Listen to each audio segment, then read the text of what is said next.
Welcome back to AnimeCons TV. My name is Doug Wilder. I know it's been a while since we've had a chance to do some episodes, partially because there haven't been too many conventions, but things are starting to get rolling again, and we have a new episode out with you. We finally got to talk to our friend Katy Hunt, who has been running the Confessional podcast, which is a one that you should listen to if you haven't already. So I got a chance to talk with her and take a look. Let us know what you think. Hey everybody, it's been a while. We're back at AnimeCons TV, and today we're talking with one of our good friends of the pod, someone that is well overdue for getting on this, and someone that's been a lot more regular about posting convention updates and podcast episodes than us these days. It's our friend Katy Hunt from the Confessional podcast, as well as many other places. How you doing, Katy? I'm good. How are you, Doug? I'm doing very well. So, first off, Katy, one thing I like to try and ask everyone is, what was your first convention? My first convention was actually Anime Boston 2004. I consider myself a cosplayer before that, but then I found out conventions existed in 2003, but I didn't end up going in 2003 because I decided having a part in a really crappy musical was a better idea. What a mistake. So 2004 was my official first convention. Okay, so you did cosplay before that, so did you do any events, or is it just more like... It was more like Halloween convention, kind of like I dressed up as anime characters at like Halloween high school parties and stuff, but it was like I never went as like your random like I'm a cowboy or I'm just a witch. Like I was literally a character from an anime, and people would just be like, "What are you dressed as?" I'm like, "What are you wearing? What are you wearing?" All right. So you've been going to conventions for a while. You've probably seen a bunch. Have you seen stuff you wish more conventions would do, or maybe some conventions would do less? Like any trends in one direction or the other? I mean, yeah, I've been going to conventions since 2004, and I mean the evolution of conventions over the last 20 almost years, like 18 to 20ish years, has been drastic. It's felt like, as far as like inclusion and things and like fixing mistakes that some things might have. Some conventions evolve a lot better than other conventions. But as far as like things I would like to see more of, I mean, I'm always down for more like cosplay events of some kind, like inclusion of some kind. Even though it's like a big part of the convention, it's just like my bread and butter personally. And I feel like, having different like not events oriented so much, but maybe just like some more panels that are like accepted that are, helping newer cosplayers out or helping people like, make masquerade skits if they'd like to get into that. Just in that aspect of things. But honestly, as far as like conventions go, like I said, I feel like they've all kind of improved upon like inclusivity and, hygiene and and like making sure that the people that attend are taken care of. I feel like that's a big thing now at conventions, because before it was just you went, you had fun, and now a lot of times you go to conventions and you see like there's more food carts for people, or there's more like dining options, or they pick convention centers because there's more hotel space, or there's more like places in the area people can go to take care of themselves, kind of thing. So that's nice. Yeah. You mentioned the evolution part, and I think that's really interesting because conventions definitely have evolved in the time.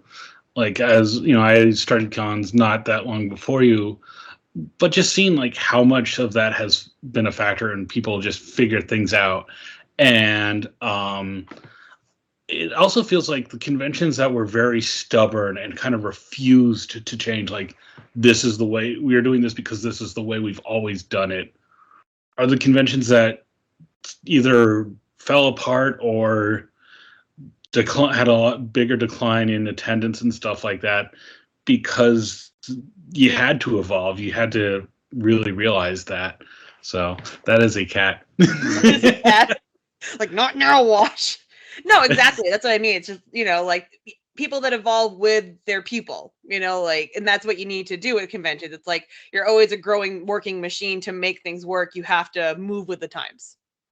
Yeah. The other thing I will say, and I am thinking of one specific convention, but I'm not going to name them because I'm too nice. Is there's certain conventions where they get known for a certain part of fandom or a certain thing, and they almost refuse to embrace that, and it gets really frustrating because it's like if you're getting known for this thing and it's a good thing, why not just go all in? And yes, you want to have other programming, but own it. This is, what makes your event great. And I think, acknowledging that's going to get even more people in there and more people interested. Yeah, exactly. It's like, if like your thing is something that's your niche and you're known for it and you're good at it, do what you're good at. Like, don't go and like, try things. Like, don't not try to do like new things. But if you're something that you're really good at, keep that as your focus. Because if you stray out too much, and this goes for anything in life, not just conventions, if you stray out too far away from it, you're gonna lose people, you're going to lose steam, and you're going to, just mess everything up. Spread yourself too thin, I think is the term we're looking for. Yeah. So for those of people who haven't been lucky enough to listen to Convention Confessional yet, what is that podcast? Can you give us a little bit of a preview? Or... Well, first of all, if you're not listening to it, shame on you, because not to toot my own horn, toot. I don't know. It's just it came to me, honestly. It's one of those things that I wish I had started almost another year ago, back when the pandemic had first happened. One, because I would have caught a hell of a lot more people at home and they would have had no excuse but to be on it.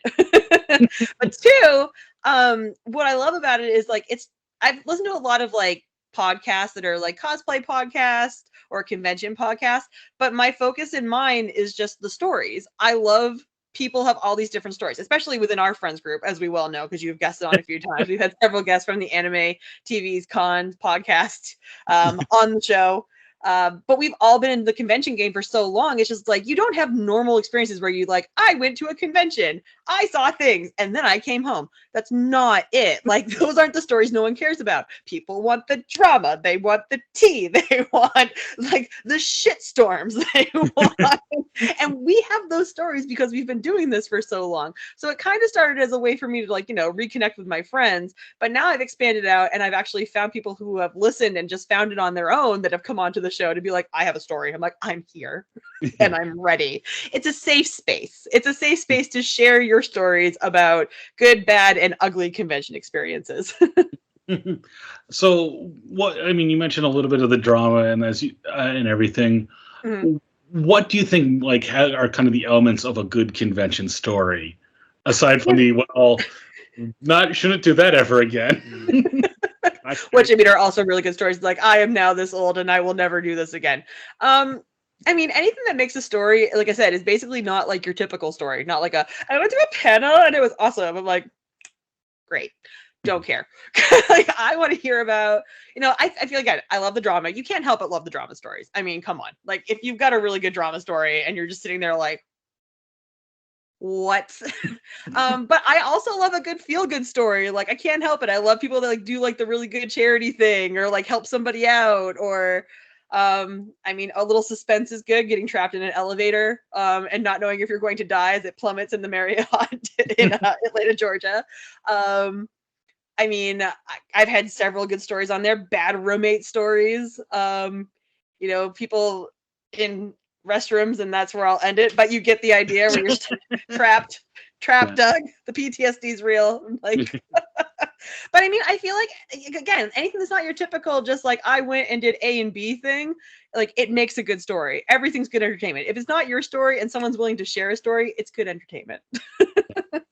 Well, and like, I feel like just from my own convention experience, like, the bad, like, there's definitely some like really good moments that I've had that I've enjoyed, but those bad moments, I think part of being able to talk about them is kind of like, if you can tell the story and laugh about it, it does kind of help you move on from it. Oh, 100%.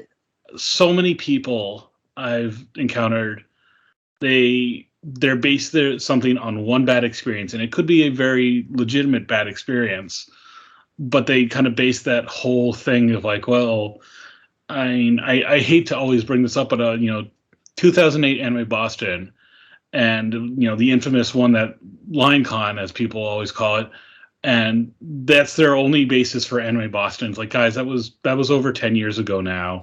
We have to let it go. Yeah, if that is your only reason to refuse to go to this con because of that experience, when it's like, especially I see this with people that are local to the convention. It's like, you could commute in, you don't even have to get a hotel room. You could go to the con, you could still see this, and it's like, nope, it was bad bad in 2008. I'm never going to go back. And it's just, it feels like you're shooting yourself in the foot when you could have that good time. And again, I think a lot of people, have those moments where it's just like, you know what, this crazy thing happened, I learned from it, and now I know how to do things better. I mean, cosplayers are another one, I would say, where something didn't work. You tried to put it together, it fell apart on you, or you waited to the last minute. Like, well, that was stupid. Now I know I'm not going to wait to the last minute. Yeah. Or I'm not gonna spirit gum something to my head and have it bleed. I'm not gonna put a pick in my hair and rip all the hair out of the front of my head. Exactly. I'm gonna have a bald spot for 2 years. I love you, Jess. But yeah, I mean, it's just, and like I said, first, the reason it's called Convention Confessional is because it's kind of like, I'm taking you to church. It's like, go ahead, tell me all about it. Let's get it all out of the way. It's like, confess, like, let's hear it. Like, what's good experiences, bad experiences. And I mean, like I said, I've had my fair share of bad experiences, some of which I don't actually talk about on the podcast because I can't for certain reasons. We all know that. Like a plethora of like we could have like a whole year's worth if we wanted to, Doug, but like, again, it's just, I feel like it's just nice to have like a safe space where people can be like, let me just share this ridiculous story. And then usually by the end of it, we're laughing about it going, wow, that was bad. I was like, yeah, but see, you feel better about talking about it. And it's like, yeah, it helps. I'm like, there you go. We have moved on. Yeah. Absolve your convention sins. Yeah, right. Go, eat your Pocky. Say your 7, I don't know, deadly sins. I'll talk to you later. Instead of Hail Marys, it's Hail Mangas. Yeah, Hail Mangas. Go read the good book. What's the good book? I don't know, just pick one. Yeah. Oh, man. Yeah, no, I loved it. I love the podcast. I love having everybody on there. And like I said, it's just good, like, reconnecting people. And now that it's actually been on for a year, the fan base has grown on it. So it's kind of nice. People are actually kind of reaching out and being like, hi, I've been listening this whole year. Can I come on your show? I'm like, yes. Absolutely. Yes, please come on my show. I hate talking to myself. One of the things I was going to ask, though, is we talk about like good convention moments. Do you have like a crowning moment of awesome, or like one like best moment for you out of a convention that you remember, like, or one that just sticks out, like maybe not number one, but high on the list? I mean, I have a couple. So I've been hosting conventions since about 2006, 2007. And probably in that time, I've had probably 3 really big moments. One big moment would be the first convention that I ever hosted, because it was kind of like a it was kind of like a I can do it moment, because there was a time that I would try to think that I was funny, Doug. I thought I was funny. And the people that I was entertaining to were not the right crowd of people. And they really tore me down and were just like, no, you should never host anything. Like, you're not funny. And I was like, cool. Awesome. Good to know. Like, I'm not funny. Got it. So when it was presented to me to host my first convention, it was like, oh my God, like, what am I doing? Like, I was already told that I am no good at this. And that first time that you host and all of a sudden it's just like a room falls in love with you. And you're like, okay, why did I listen to people? Like, obviously I was just not for that crowd of people. These are my people. Hello, my people. So definitely that first time I hosted was awesome. Just for clarification, hosting a masquerade? Yeah, masquerade. Yeah, absolutely. I would say my next one, a couple of years ago, I got accepted to work for Anime Boston, as you know, as the assistant MC. And again, it was that. It was almost having that first moment all over again, because I knew what I was doing. I knew that I could do it. I worked a couple of conventions in that many years before we got to Anime Boston. But I mean, you're going into a new crowd of people, and that's terrifying. It's a new crowd of people. They don't know you. Nobody likes new mom. No, like no one wants new mom. Like absolutely not. And you've got like 30 seconds to catch people, and if you don't get them in that 30 seconds, you're pretty much gonna fight for it. And I remember, because I've gone back and watched the video now of my first time hosting Anime Boston, and I get introduced, and I walked out, and it was like crickets, and I stood there for a second, and I'm just like, oh no, I fucked up. But then it was okay, because again, like those 30 seconds of back, people are like, okay, we accept it. And it's just like the rush that you get from it. It was awesome. And like I said, we all won each other over. We're all good. And then like I think one of my best moments for me personally wasn't a hosting thing, actually. It's kind of like I love cosplaying. I like dressing up as different characters. I do it for me because I love to cosplay, but I love doing it for other people. I'm sure you can understand that because, you know, being a member of the 501st, like you do it for other people. Like seeing the joy on a child's face or like a person's face because you're just dressed up as a character. And I've had several moments like that throughout the years of cosplaying, being different characters. But my number one happened a few years ago when Hamilton was big, and I'd made my Hamilton costume. And I went to a convention, and I had worn it a couple times in the weekend. And then you get to the end of the week and you're like, okay, I can't wear this costume anymore. Like, I'm going to go wear my normal clothes for the day, be comfortable, whatever. And there was a girl that walked through, and she was dressed as Angelica, and really cute pink dress. And she walked by and she recognized me, and she was like, oh my gosh, you were the Hamilton this weekend. I was like, I was. And she's like, oh, I couldn't make it yesterday, and I wore my costume yesterday. And she's like, and I was so hoping to get a picture with you. And I was not dressed up at all, like not at all, Doug. And I was like, oh my gosh, I'm like, I'm sorry. And she's like, that's okay, like it's no big deal, I'm still having a good time. And she walks away from my dealer's room table, and I'm sitting there and I'm just staring across the room, and my sister's next to me, and she goes, you're going to change, aren't you? I'm like, yes, I am. And I got up from the table. I run upstairs. I put like full contacts, full makeup, full like wig, everything in probably like 15 minutes, right? It was like the best quick change of my life.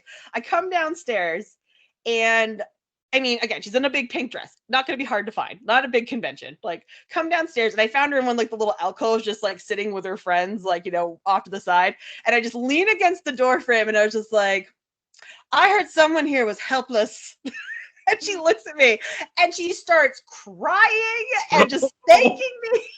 Like her friends are like, can we get pictures of you? I'm like, yeah, let's go get pictures. Like did a whole photo shoot with this girl.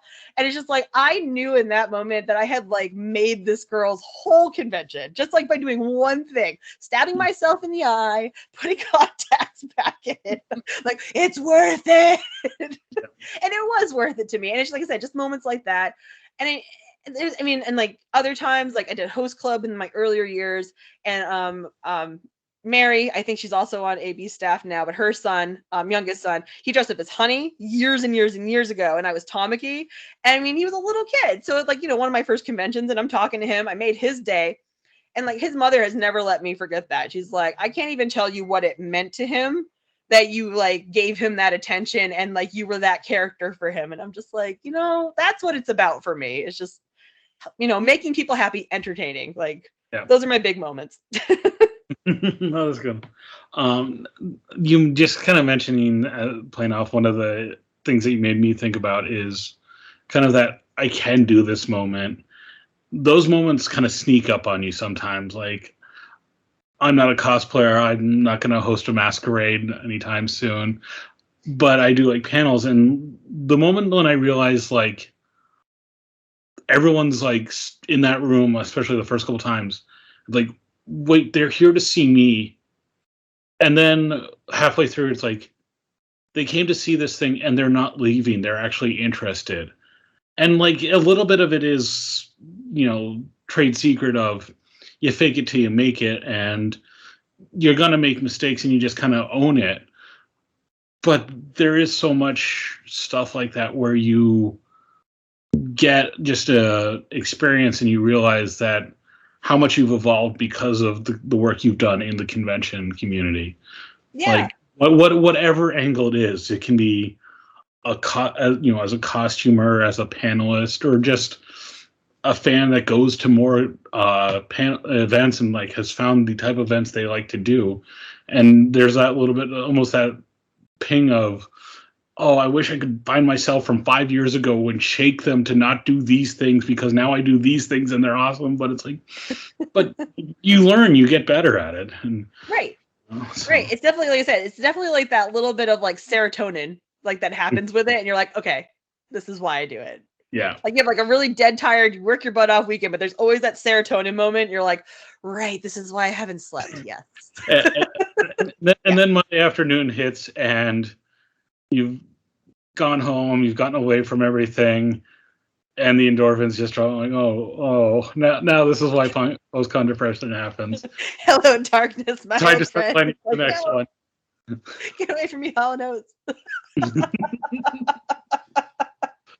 But you didn't bring up, of course, Anime Boston, which is coming up and very soon, like less than 2 months at this point.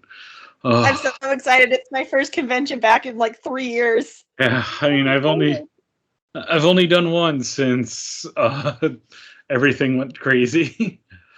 Since the panoramic happened, yeah. Panoramic happened. The panoramic happened. Yeah, but I mean, we're both going to be there, and I understand you've got some stuff in the works there. I do. So I'll be doing my regular hosting gig for Masquerade, and I'll be at Cosplay Headquarters all weekend helping out with them. But I got a panel accepted to Anime Boston this year, and we'll be doing Convention Confessional live. Oh boy! I know.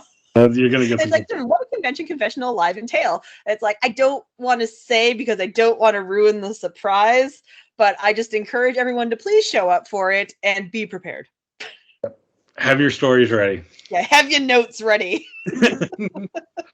We're both on staff. I do want to plug Anime Boston a little bit. We do have a lot of openings on staff this year, so if you're thinking about trying out for staff, we haven't gotten past the virtual staff fairs, but if you know anybody on staff or just use the contact form, if there's a position that you see that you're curious about, use the contact form, reach out, ask people. We have a deadline this year of April 4th for people to apply, but we would really like to see more people come on this year, especially with so much time away. And the thing, I think Katy, you'll agree with me here, the thing we kind of say about staff is you get to have a very different kind of fun. You will still have fun, but it'll be a very different style. It's family. Yeah. Everyone's there to help everybody, and it's just a good time.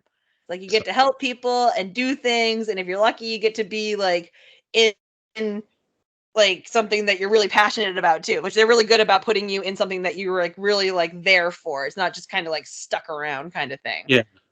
And they can also, I would also say, if you're really curious about it, depending on what, there's a lot of places to grow on staff or just your own personal experiences. You'll get a lot out of it that way too. So we're just going to plug it a little bit here just because we both know how much we've all grown. And I'm sure Pat D, if he was here, he'd be echoing this too. I mean, he helped start the convention, so maybe worked out for him. Got to know a couple people here and there. He's like in the corner over here somewhere, like, yes, like we know, you got it. Yeah. No, staffing is so much fun. Like going to the convention is fun, but again, been going to conventions for years, and I got to say, staffing a convention is just like a whole different level of fun. Like it's such a good time. It's like Anime Boston staff is great. I highly recommend signing up for it and starting off with that convention, because you'll work other conventions and go, man, this convention, this one's got it going on. Yeah. We're a little spoiled sometimes. Yeah, we're very spoiled. Okay, so we plugged Anime Boston, but of course we got to go back to you. Where can people find out what you're up to and also the Convention Confessional podcast? You can listen to Convention Confessional on all your favorite podcast platforms, as well as over on YouTube. I put the videos up every week as well, because you can have a closed caption option over there.